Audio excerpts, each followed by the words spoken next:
Howdy, I'm finally back with another woodworking video. Actually, this one is going to be kind of a minor restoration of my bandsaw. I am in my new shed. Well, it's not exactly new. I've been working on it for a while, but I finally got it in good enough shape to work in. I'm going to put out a video explaining a little bit more about this in the future. Once I'm completely done. It's not completely done yet, but it's workable now.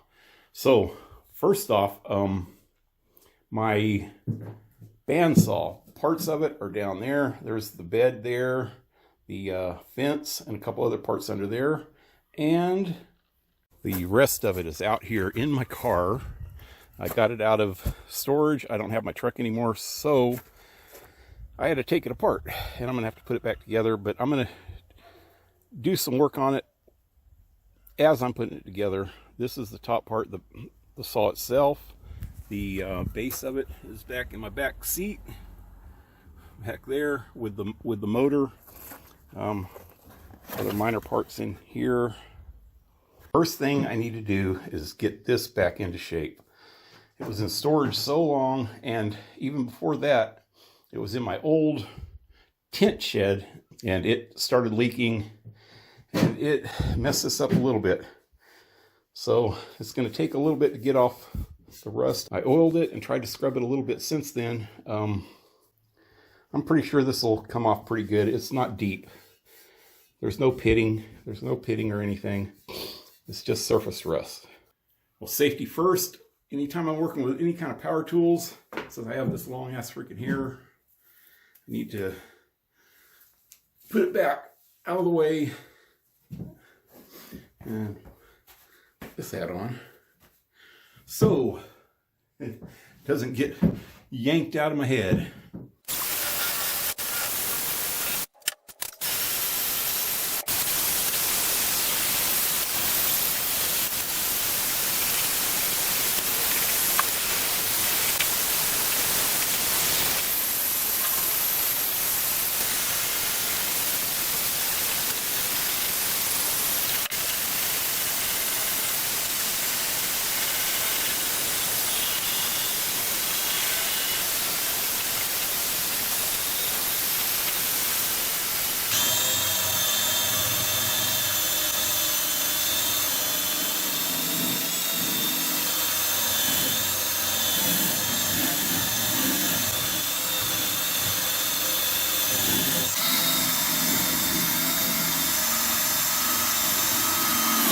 So I'm going to do a little bit more to the top in a while. Got most of the surface rust off, but I need to, where the hell is it? Need to scrub it down using some vinegar, and I'm going to use some sandpaper, sand it down a little bit. But before I do that, these edges are going to be painted. But I want to get off the surface rust off of the edges and a little bit off the bottom. 70 years later. So I have got the sides and the bottom as good as I'm going to get them. It's good enough for paint. But before I even paint it, I need to go over, wait, is this? Oh, hey, there we go. I need to go over this better. So the surface of this is more important than the rest of this. The rest of it will be covered up with paint, but this, I need a good smooth surface, and the wire brush just got off most of the rust. There's still a little bit here and there. I need to Scotch-Brite it. I'm hoping that'll take care of everything. I did notice one thing. I don't know if you could see it on this. Where is it? Right here. There's just a little surface crack. I looked on the other side and it doesn't go all the way through. It goes all the way to there. And to prevent that from getting worse, I need to do something. And I'm going to look it up and try to find the best solution. Anyway, let me clean it up a lot more first.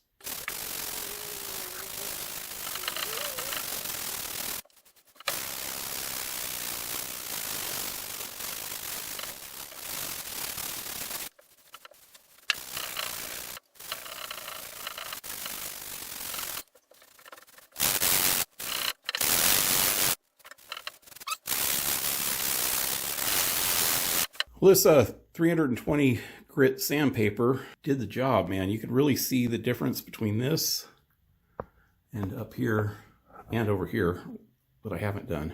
So I think I'm going to do the rest of this with the 320 and run over it one more time.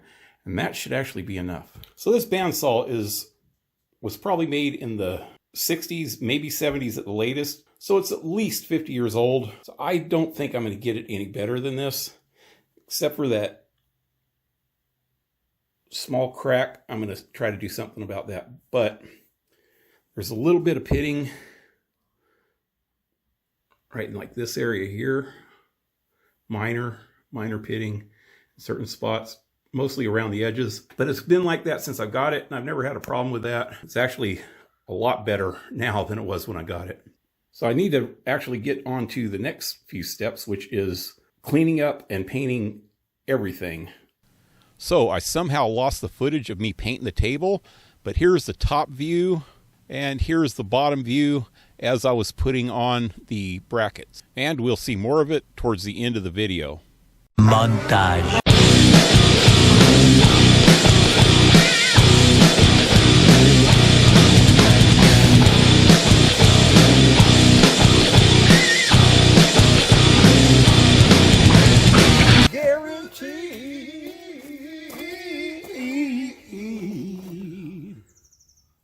To satisfy.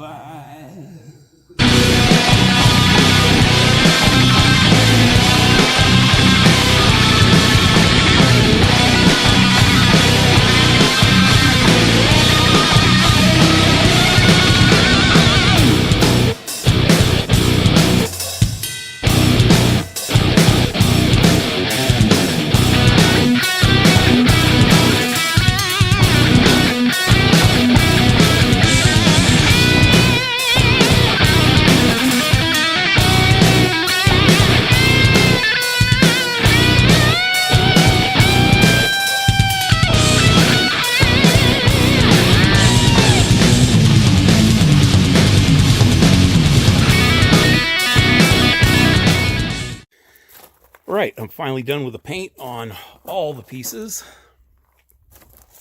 and ready to reassemble it. I also got these mini pool balls off of Amazon, and I'm going to use these for the knobs of this and also my drill press and whatever else.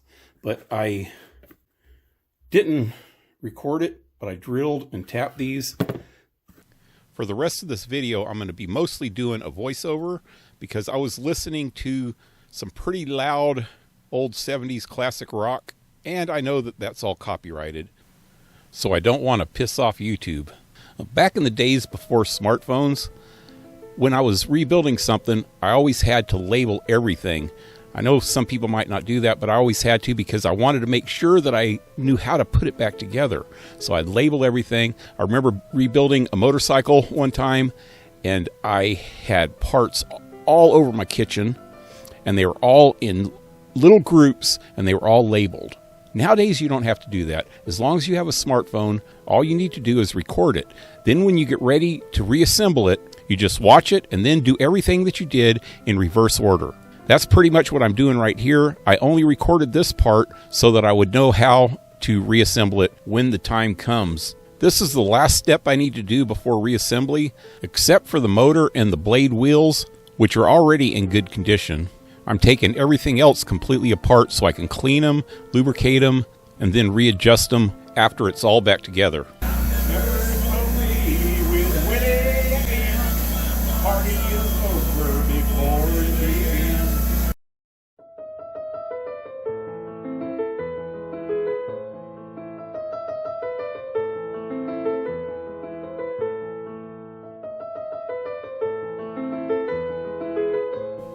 Reassembly.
This is a handmade set screw that was in this saw when I bought it. I'm going to replace it with a pull ball when I could find the right size stud, but for now I'm just going to use this one. And here I needed to adjust this blade guard so that it would fit up into the blade housing.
Now I need to adjust the position of the blade on the wheel.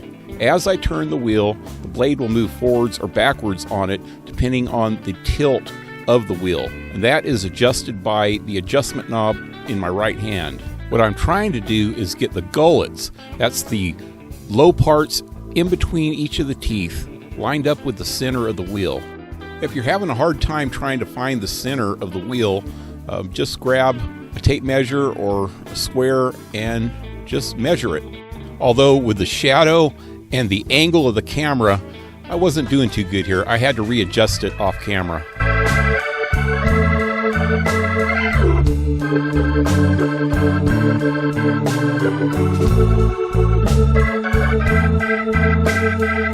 Next, I need to adjust the tilt of the table to make sure that it's 90 degrees to the blade. This is done by loosening the set knobs under the table and then tilting it until the square is parallel to the blade.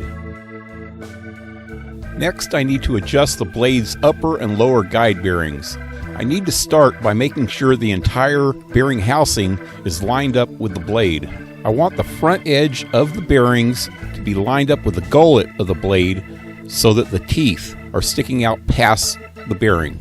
I can adjust this with the set screw in back of the housing, but in this case I got lucky. I don't need an adjustment because the teeth are dead on.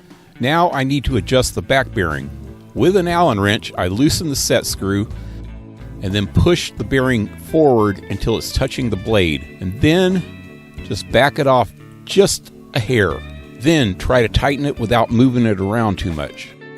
Now I can double check it by turning the blade. If it doesn't move the bearing without a little forward pressure, then it's in the right spot. Now the side bearings. I need to get them as close to the blade as I can without them touching. And finally, I need to adjust the fence. First, I check to see if the fence guide is at the right height by checking the side that's closest to it. Make sure that I can get this playing card under it.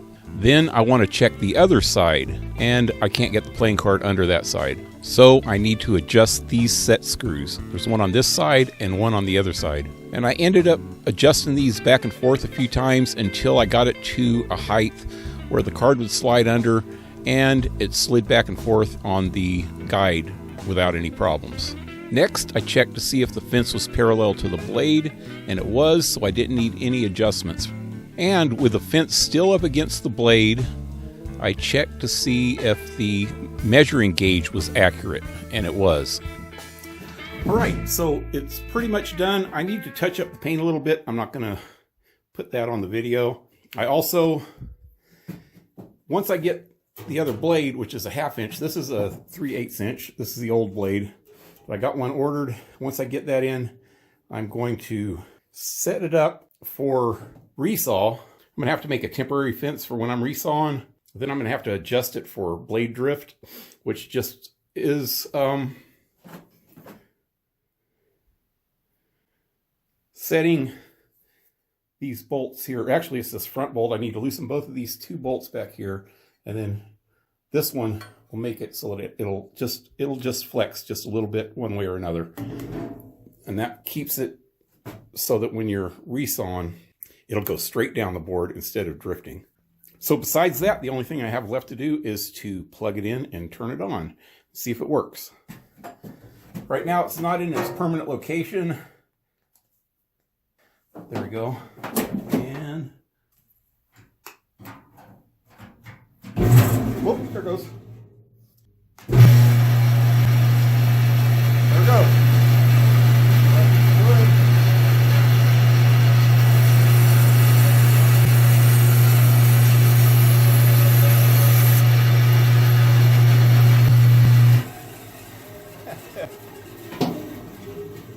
So anyway, that kind of sucked. I think I have too much distance between these. These are outer buttons. The buttons are actually on the inside, and I think I have too much distance between these. I had to put a spacer back there, and I'm probably just have to take the spacer out. And I'll do that and try it again. I took this, like I said, I took this apart, and the spacer, I took it out. That brought the back part forward. So now, and stops. But you saw earlier that sawed a piece of wood, came up pretty smooth, even though this is a old cheap blade. Worked pretty good. There is one other thing that I need to do to this, is I need to put some wheels on it, because I got this small shop, and the permanent place of this is going to be right here where this is, against this wall here. And I'm going to need to bring it out when I need it, and then push it back when I'm not using it. All right, so that's it for this video. Hope you liked it. If you did, leave a like, share, subscribe, leave a comment, and I hope to see you in the next one. Adios. Is that... Okay.